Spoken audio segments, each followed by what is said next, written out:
I gotcha. Well, hello, ladies and gentlemen. Welcome back to the On the Fast Lane podcast. I am your host, Brady Hauser, and on today's show we have Dave Moody. Dave, of course, he's known as the Godfather, which I'm gonna ask about that here in a minute. But of course, you can hear Dave on MRN Sirius XM NASCAR Radio. I was just listening to his show about 20 minutes ago, talking about a whole bunch of stuff. He had William Byron on the show a little earlier on in the afternoon, and a lot of stuff chatting there about the upcoming NASCAR season. But first of all, Dave, I appreciate you coming on the show tonight, and thanks for joining me. My pleasure, bud. Good to be here.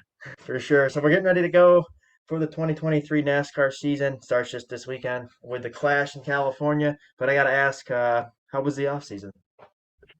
The off season was just busy enough. It, in my business, when I'm on the air, 20 hours a week, Monday through Friday, 4 hours a day, you want to have something to talk about with folks. So you want a little bit of news. You don't want to be overrun with it during the off season, right? Because people want to take a little time off. So we had just enough to keep us busy. For sure. And so we're getting ready to go for Daytona here. Are you ready? I'm sure you're ready. Are you ready? I'm ready. All Yeah, right. I'm ready. It used to be 2 weeks after the season ended, I was ready to go back on the road again. As I've gotten a little older, I have lost that. But I'm ready to get back to work. I miss the people. I don't miss the travel. I miss the people. For sure. So we're getting ready to head to Daytona, and a lot of things going into Daytona. Rules were just released yesterday. We'll get about that here in a minute. We're heading into Daytona, second year with the next gen. Looking back at this past season we had with NASCAR in the new next gen car, what was your take on it? Well, last year we went to LA with absolutely no idea what we were going to see. We'd never raced on the track before. We had never raced that car before. There were a couple of glitches car wise for sure. Most of them due to teams overstretching a little bit on the right side camber, right rear camber in particular. So we're going back this year with a much better idea what the track is going to give us, a much better idea what the car is going to give us. I think this will be, for lack of a better term, maybe a little bit calmer race. The teams know what to expect, and they're bringing their cars with a lot closer setup than they had the last time when they showed up, just due to experience. For sure. So a lot of like the question. Here's a question with the safety part of it, because this has been on a lot of people's minds, especially last year with, of course, Alex Bowman having concussion like symptoms after a crash, Kurt Busch being sidelined for the rest of the season after his crash at Pocono, Cody Ware breaking his foot. And it seems like there was also a lot of like fires and stuff that were happening in between some of the race cars and stuff. Um, what are some of the changes that we can look forward to this year for that on that part of side, on that side Well, of things? yeah, it's a great question, and you're right on time with it because yesterday I spent about 2 hours along with a bunch of other media people in NASCAR's annual preseason media update on all the technical rules and procedures and things like that. They showed us everything they've done with the chassis. They've got a newly redesigned rear clip. They've made some changes to the center section of the car as well. And basically, in layman's terms, they've lightened it up a little bit. So in rear collisions, which, the people that got hurt last year were hurt in rear collisions, that rear clip will fold up a little easier than it did a year ago and absorb more of the impact than it did a year ago and not transfer those G forces back through the driver. So they're very confident. NASCAR is very confident that they have solved that problem.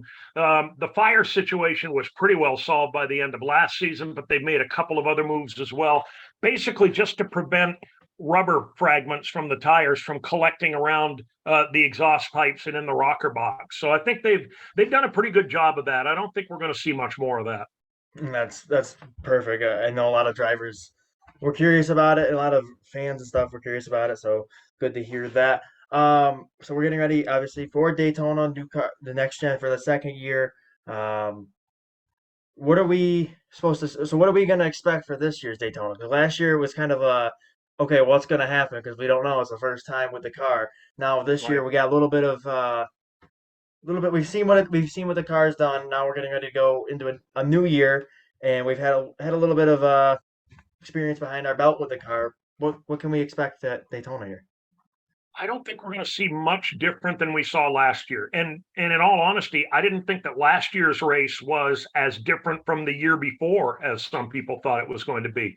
You go to Daytona, you go to Talladega, these days now with the change, you go to Atlanta, and you know what you're going to get. You're going to get pack racing. You're going to get 2 and 3 wide. You're going to be inches apart all day long. It's about drafting and drafting help and partners and the like.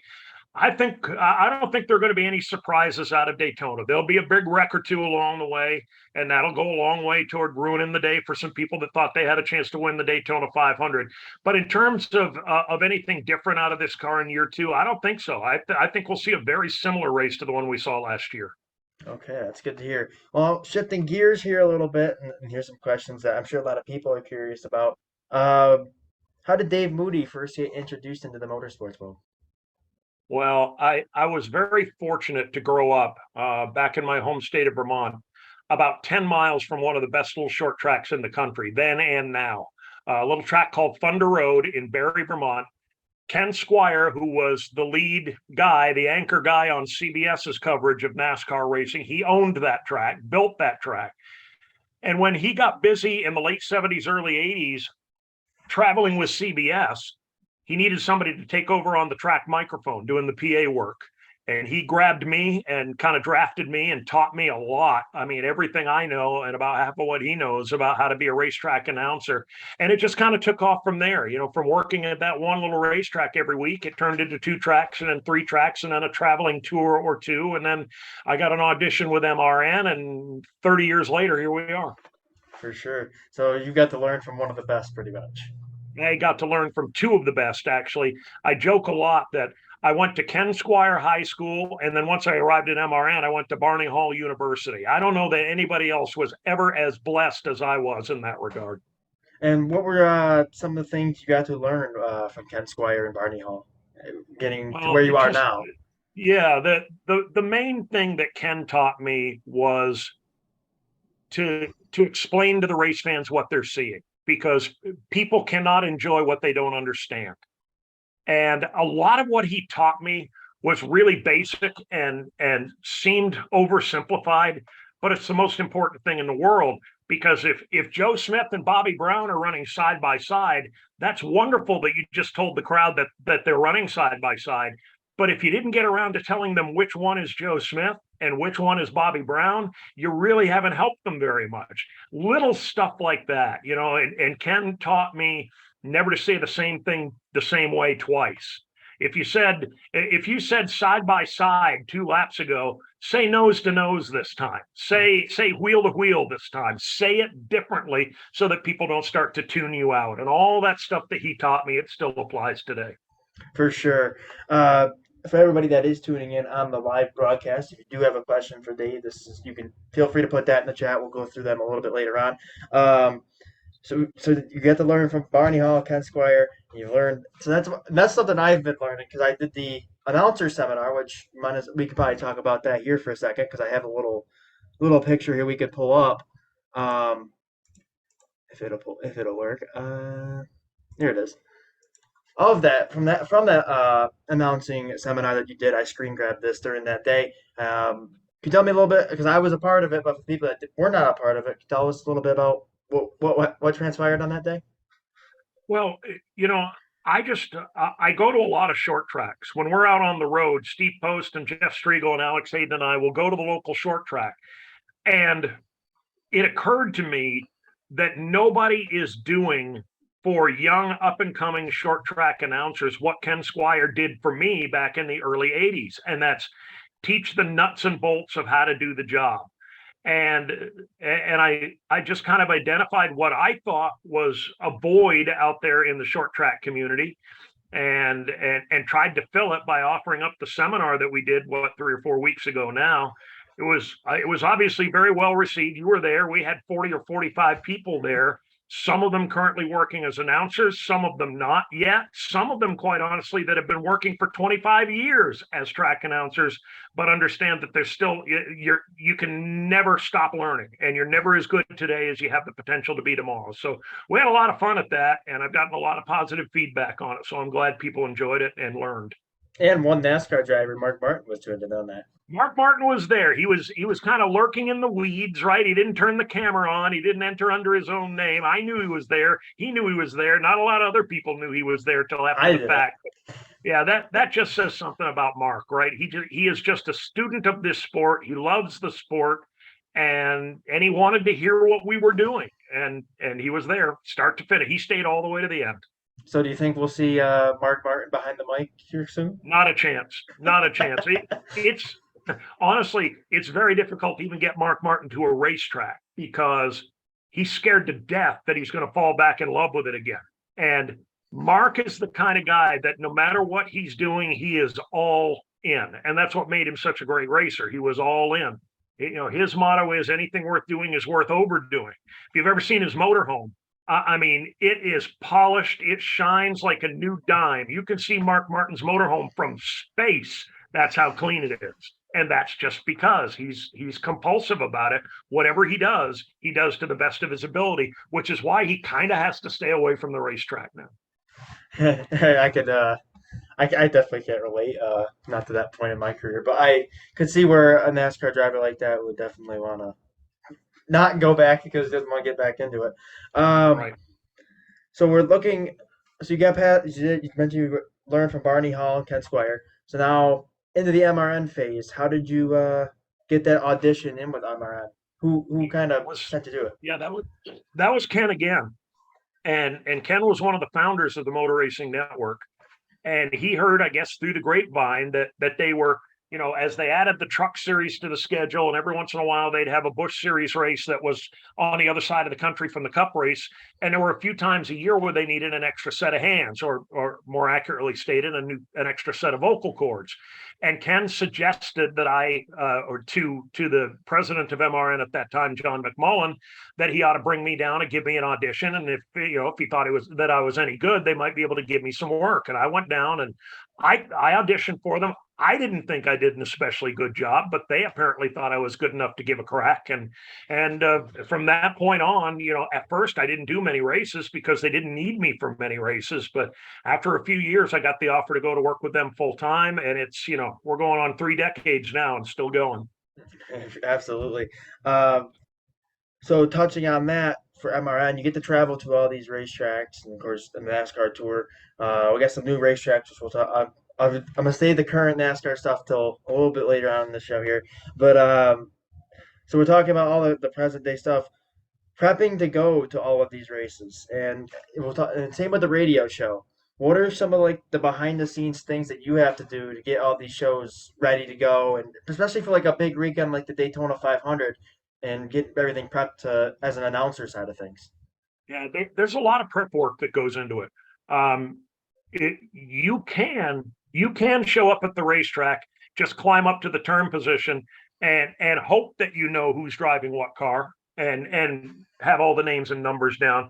But if you don't do the prep work and you don't take the time, you're gonna get tripped up and you're gonna sound bad. So for me, I'm always terrified of having a wreck break out in front of me and just botching it and not getting the call correct, because that's kind of the job, is to get the call correct. So I spend, and my colleagues spend, we spend a lot of time in the garage just running names and numbers and sponsors and car numbers, because there are times, when the big wreck breaks out at Talladega, sometimes all you'll see is a right front fender through the smoke. And if you recognize the color or you recognize the paint scheme, even without seeing a number, you can call that wreck accurately and know who it is. But if you don't spend the time in the garage, you're not going to be able to identify that fender that you see through the smoke. And it's the same way with Sirius XM Speedway. I do 4 hours live on the air every day, and for every 4 hours that I'm on the air, there's another at least 3 hours that I spend doing prep work, preparing questions for every guest, going through and reading everything that's written in the business so I know what's going on in NASCAR. It's more work behind the scenes than there is in front of the scenes a lot of the time. So how tough is it? Because that NASCAR, the speeds for NASCAR nowadays, they've well over 200 miles an hour. When a crash breaks out in front of you, kind of catching everybody. Because I know one of the most infamous calls I think about when I hear your name around out in the motorsports world is the field is flying apart at Daytona a couple of years ago. You said that. Yeah. Is Yeah. it tough when a big wreck breaks out in front of you to really get it Yeah. right? Yeah, it is. It is. And the thing is, it happens so quickly. You know, you can go from everything's fine to the world just exploded in about 2/10 of a second.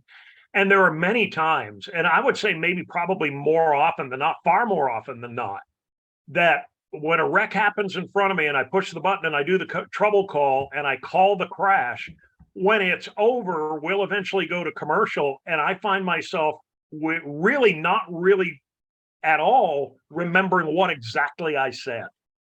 And I have to go back after the fact and listen to it to remember what I said because it's so spontaneous and it happens so quickly that it just comes out, right? It's from the eyes to the brain to the mouth and out she goes. And you don't really have time to think about it. If you do think about it, you're probably not going to get it right. Hmm.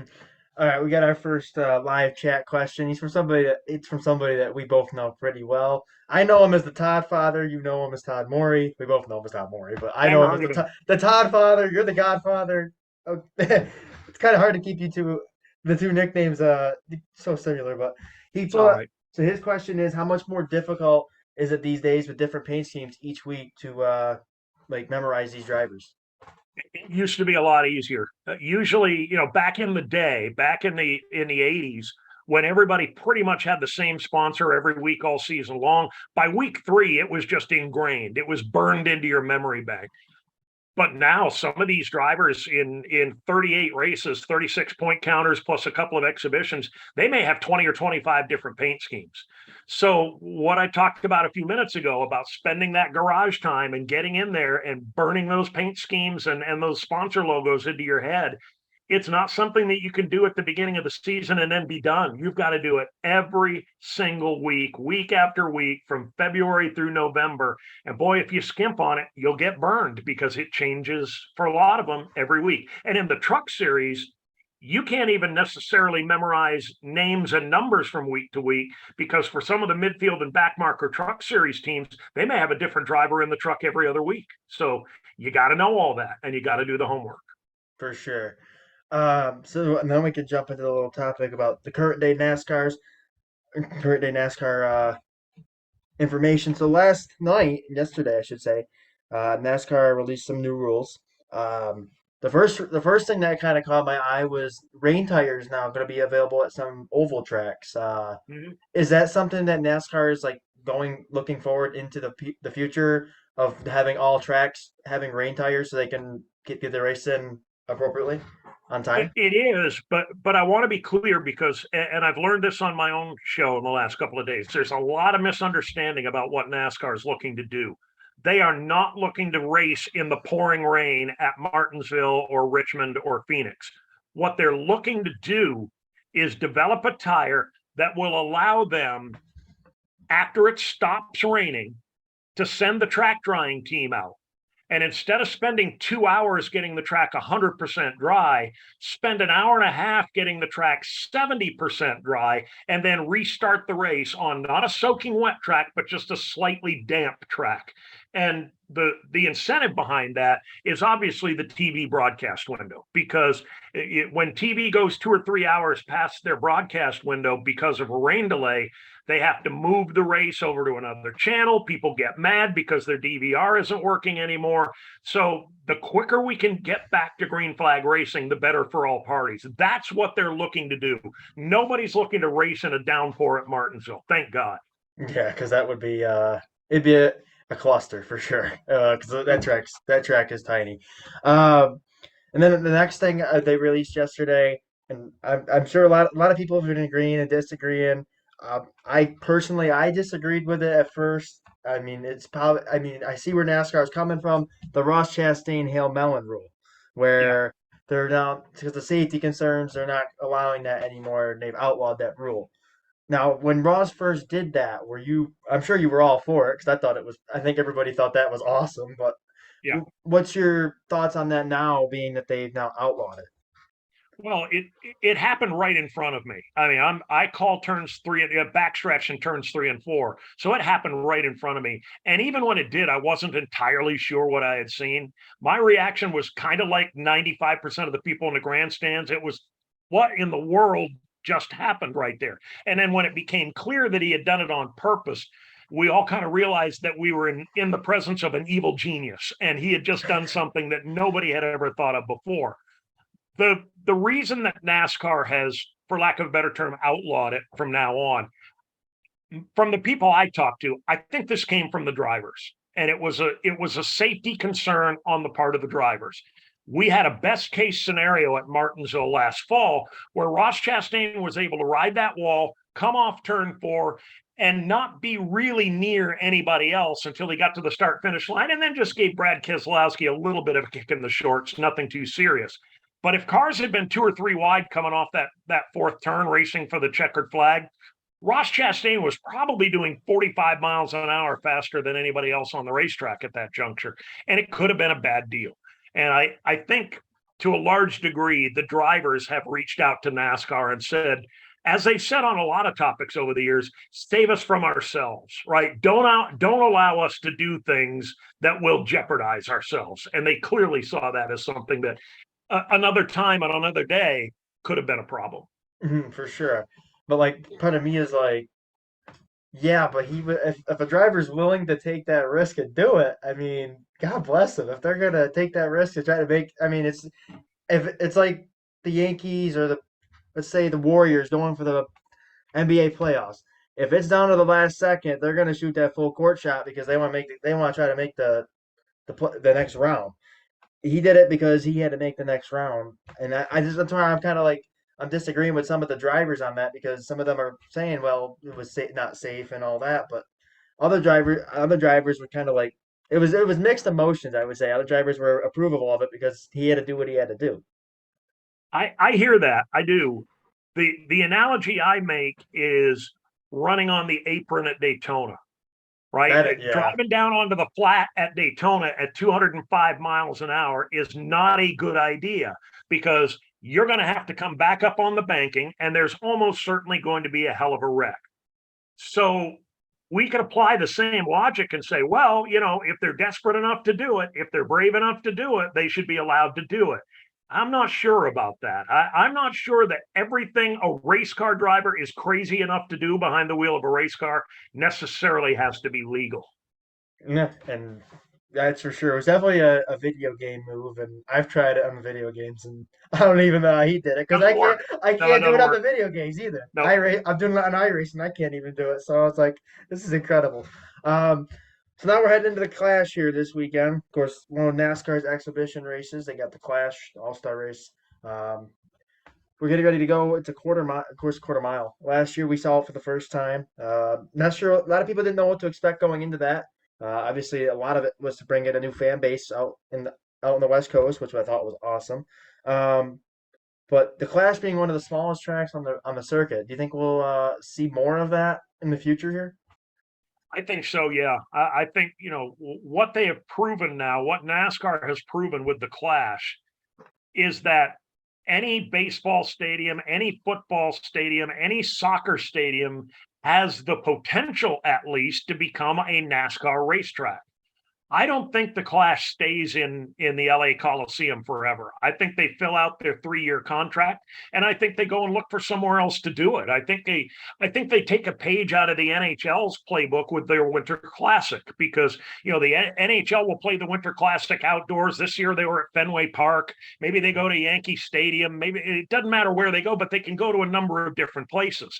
NASCAR has now proven that they can do the exact same thing. They can build a racetrack around any football stadium, around any football field in the United States or Canada or Mexico, and go and run a race, an exhibition race.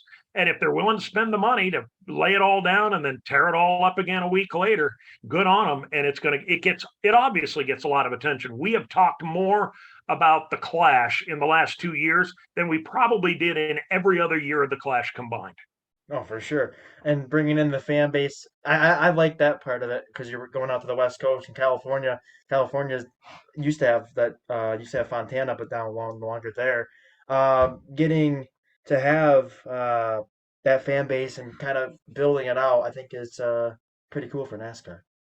And let's be honest, the Clash had kind of run out of gas in Daytona. They had done it there forever. It was the same old, same old. It was the first of 4 or 5 races during speed weeks. There was really not a lot special about it anymore. There was not a lot different about it anymore. And as a result, the crowd count dropped precipitously in the final years. We had 70,000 people at the LA Coliseum last year for the Clash, probably have an equal or greater number this time around. That's probably twice what we had for the last 2 or 3 Clashes in Daytona. So it's got people excited. It's got people talking. They said that a huge percentage of last year's ticket buying audience at the Clash had never been to a NASCAR race before, had never been to a NASCAR race. That's a phenomenal number, and that's a great thing for the sport.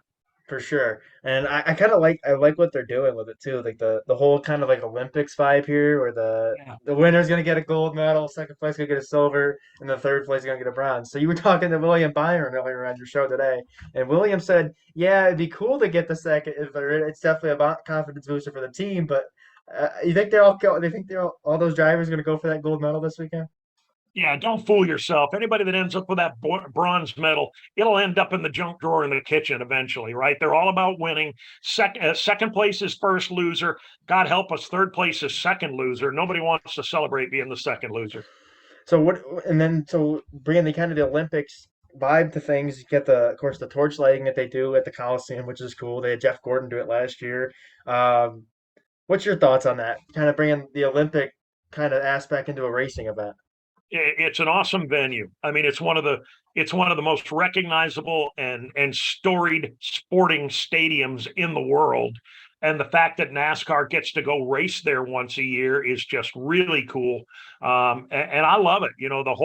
If they can tie into the Olympics a little bit, I've got no problem with that whatsoever. We know what we do, right? We're still going to be out there racing NASCAR stock cars. The fact that we're handing out a gold medal today instead of a stereotypical run of the mill, we do this every other week of the year trophy. I'm fine with that. Let's make it a little different. Let's make it a little fun.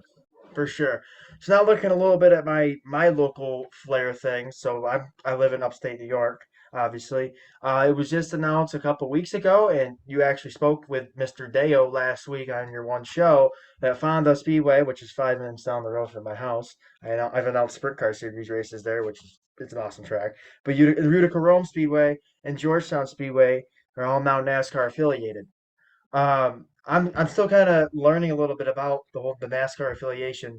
What's like what's new with the NASCAR affiliation getting added to these racetracks? Well, there are a couple of advantages to that NASCAR sanction. First of all, you get access to their insurance program, which is far and away superior to anything else that any smaller sanctioning body could afford to do because they just simply have so many members and they can get a better deal from the insurance company. The other thing is that your racers can compete for that NASCAR Wheel and Racing Series national championship. And it's really a fascinating championship because you'll have a guy racing an open wheel pavement modified in New Hampshire, competing against a guy running a late model stock in North Carolina, competing against a guy that's in a racetrack in central New York. And they find a way, they've got a formula that makes it all work and allows all those different types of drivers and different types of cars and different types of racetracks to compete against each other heads up to try and win a national championship and a pretty good check at the end of it all. So so as what you're saying is like so a dirt modified competitor, say like Stuart Friesen or Max McLaughlin's going to compete against a wheel and modified for a championship is what you're Competing, precisely. yeah. It doesn't matter what you're driving. It matters basically how many people are in the field, where you start, and where you finish. Bottom line is, if you want to win the national championship in the Wheel and Modified Series, you just have to win a bunch of races. You got to win about 80% of your starts if you're going to have a chance to win that national championship. And every year somebody does. So do you think we'll see some like asphalt competitors taking on some of the dirt or dirt racers taking on some of the asphalt for that? No, it's not head to head. They're not they're competing against each other in terms of the points that they can earn at their respective racetracks.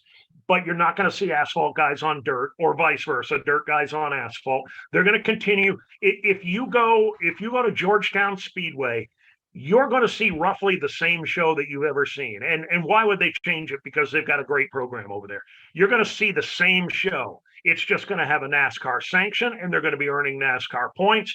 And the track announcer by June or July is going to be able to talk about the fact that driver A is fourth in the national championship standings, and he's only 15 points out of third. And that gives the home crowd something to get excited about. Yeah, that's pretty cool and definitely something I'm looking forward to. Now that you've kind of put that into perspective, yeah. Okay, so is it good? So it's definitely going to benefit the drivers. And what is that what that's what you're saying? Yeah, I don't think those tracks would sign on if they didn't think it was going to be good for themselves and for their drivers. So I'm excited to see what happens. For sure. And it was I was listening last week to what Brett Deo had said on the show with you about the motor thing. Is so he was talking about how putting motors kind of looking into making one motor that's faster but more cost efficient for the drivers and that'll still produce great racing. You think that that's going to get put into play here? I don't know. It'll be interesting to see. Brett Deo is a really smart guy, and he's smart enough to know that if that racers, when left to their own devices, will spend everything they have and $20 more to try and win a race. And the misconception out there is that racing is expensive. Racing is not expensive. Winning is expensive, and racers will spend whatever it takes to win that race. They will literally take food off the table and shoes off their children's feet in some cases to win races and to try and win championships. So smart promoters like Brett Deo try to find ways to force racers against their will to save money. And if that comes down to mandating a style of engine, crate racing has caught on all over the country, where you buy a crate engine and you don't touch it. You are not allowed to touch it. You're not allowed to change it. It's a sealed engine. And if you change it, they throw you out for life in a day. It's really one of the best ways to save racers money, because if they can buy an engine for $50,000, rebuild it somewhere for another $30,000 to get 5 more horsepower, that's what they'll do if you let them. Okay, that makes sense. To jump into a little bit of some fun questions I like to ask on my podcast every time I have a guest. Here's the first one. Has Dave Moody ever raced? I did, briefly and unspectacularly. I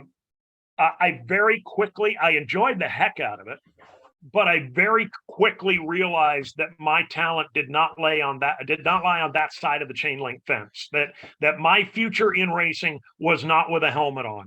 I still, every once in a while when I get a chance, I still do, and I still enjoy the heck out of it.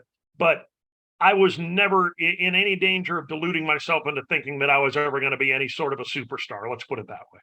Okay, so when you did race, what were you racing? It was the entry-level division at my home track up there in Vermont. They had a 4-cylinder mini stock division. It was predominantly old Volkswagen Beetles, right? And we just raced the heck out of those Volkswagen Beetles, had a great time. You weren't really going all that fast. You weren't going fast enough to hurt yourself. But it was a lot of fun, and it was cheap, which is where a lot of short tracks these days miss the boat. Their entry-level division is a $15,000 division. Very few people are going to spend $15,000 to build a race car to figure out if A, they like it, and B, they're any good at it, right? You got to do like me. You got to figure out that you stink for about $1,500. You can handle that. 15 grand, that's a little tougher pill to swallow. For sure. So that leads into my next question. If you could race against any driver, past or present, any sanction, any division, who would it be? What kind of car are we racing, and what track are we racing at? I was a really big Tim Richmond fan, and his story is a complicated one, and it's not all positive. But in terms of sheer talent, I think Tim Richmond was probably in the top 3 that we've ever had in the sport of NASCAR racing. I was just fascinated by him. I didn't know him well. I met him a few times, but I didn't know him well at all. I would love. I don't care about racing against him. I just like to sit down and have dinner with the guy. Have dinner and a couple of cocktails, and let him tell me stories, because boy, did he have some stories. For sure. And this next one's kind of tough, and I've had a lot of people I've had on the show have really had to think about it. If there was a racing Mount Rushmore, who are the four names? AJ Foyt, AJ Foyt. Parnelli Jones, Richard Petty, and this is where it gets hard because there's only one more. Oh boy, I don't know. That's a really tough one, but I guess it's Earnhardt. Okay. Being a NASCAR guy, right? I got to go with Earnhardt. And rightfully so. Dale Yep. Earnhardt, of course, one of the greatest of all time. For me, for going back to the last question, if we could race against any race cars, you mentioned Dale Earnhardt. I would like to race Dale Earnhardt in a next gen, actually, and trade some paint at Bristol Dirt. I think that'd be kind of fun because it's the Intimidator. He's good with moving people out of the way, but I'd like to see how he could handle a slide job for sure. Keep those belts tight. You'll find out why they called him what they called him. Oh, for sure. Um, So now, so speaking of Bristol Dirt, of course, returning this year for the NASCAR series. We also are adding in the Chicago Street Course this year for the NASCAR schedule. Uh, I've never seen a street course race. I know it's a lot. They do it a lot in Formula One and IndyCar. For a NASCAR event, being that the cars are a lot bigger, a lot wider. First, I got to ask: is the track gonna be a lot wider? And then, what can we expect going into the street course for the first time ever? Yeah, I don't think, Brady. I don't think it's a coincidence that they didn't entertain the idea of racing on a street course until they had this new race car. This new car is a whole lot more nimble than the old one. The braking systems are infinitely better. They've got some, the chassis are different, the suspensions are different. They're just more nimble and more suited to street course racing. Street courses are pretty predictable. There are a lot of 90-degree turns. They're generally 100% flat and a little bit narrow. So, and I don't think NASCAR ever really gave much thought to the idea of racing on a street course with the old car, because I just don't think they would have done very well. They would not have fared very well. This new car, I think, has the potential to put on a pretty decent race.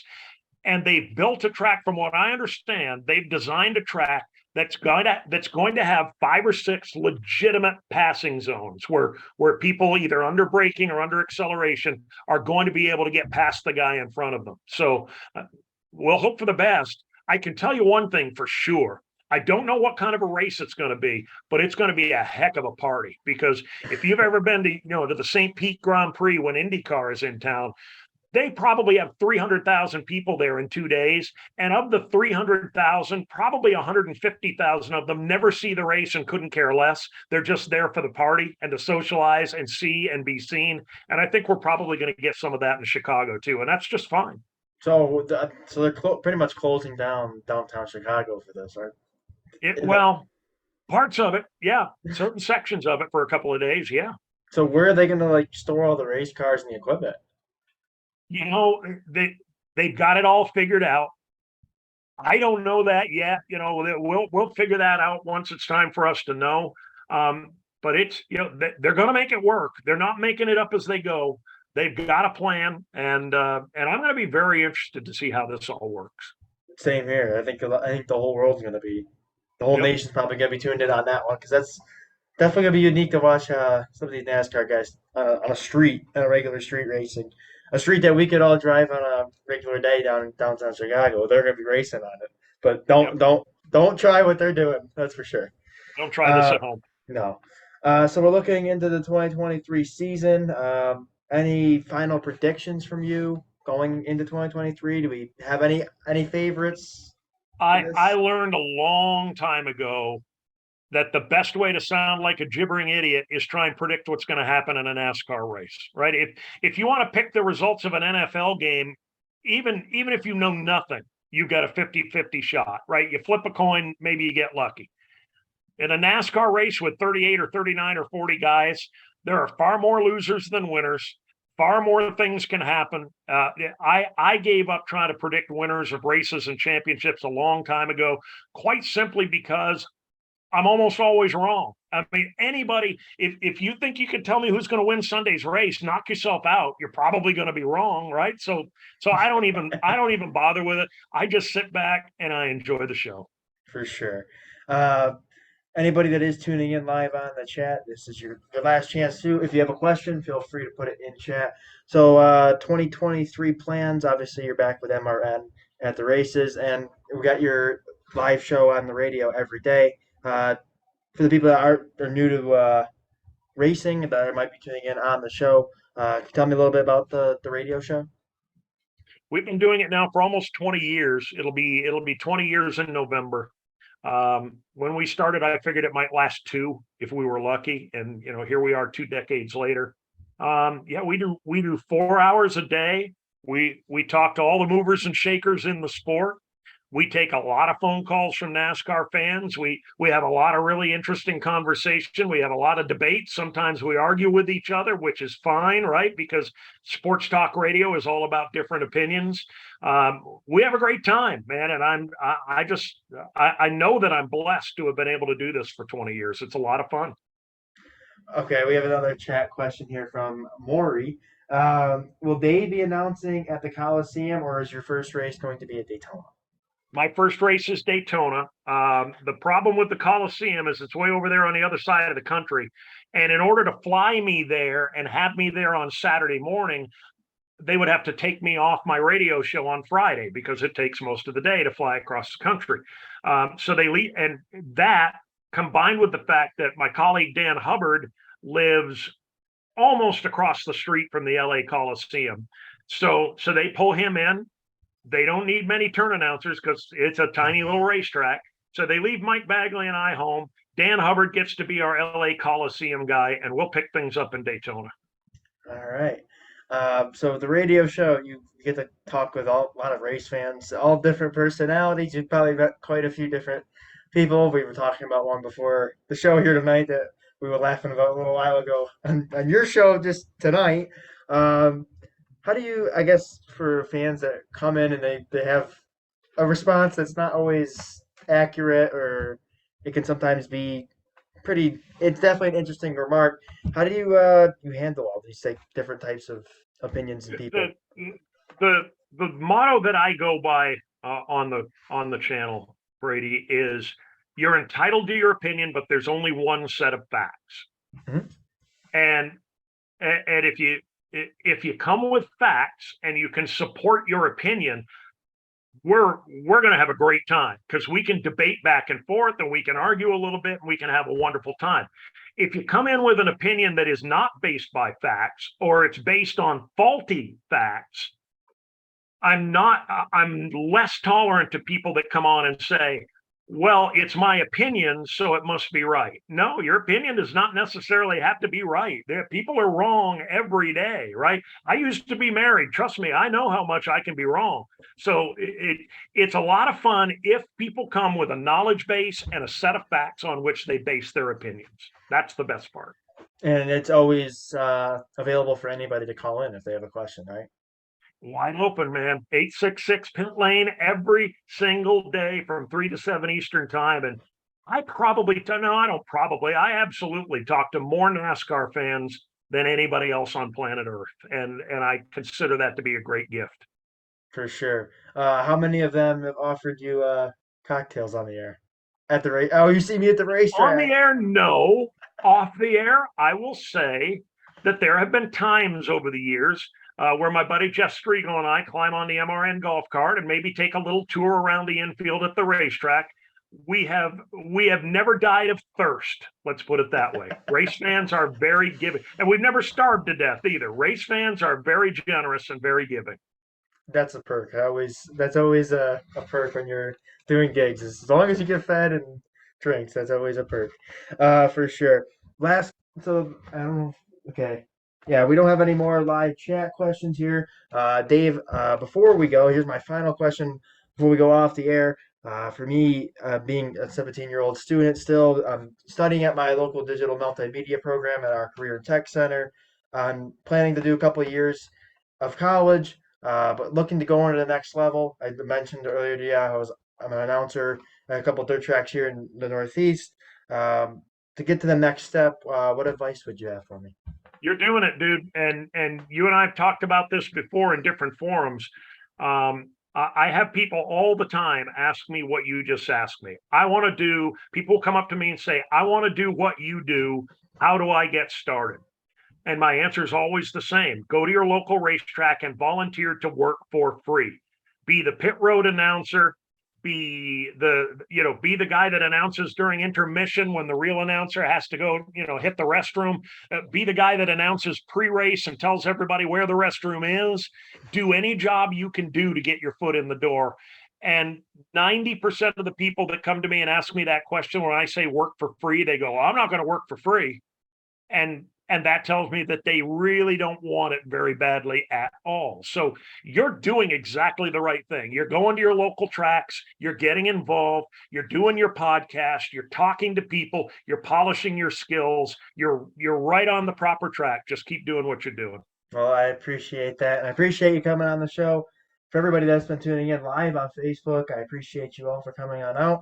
Our next, of course, this is actually our final podcast of the off season here. And then, of course, this upcoming Monday will be our first night at the Dirt Car Nationals down in Volusia.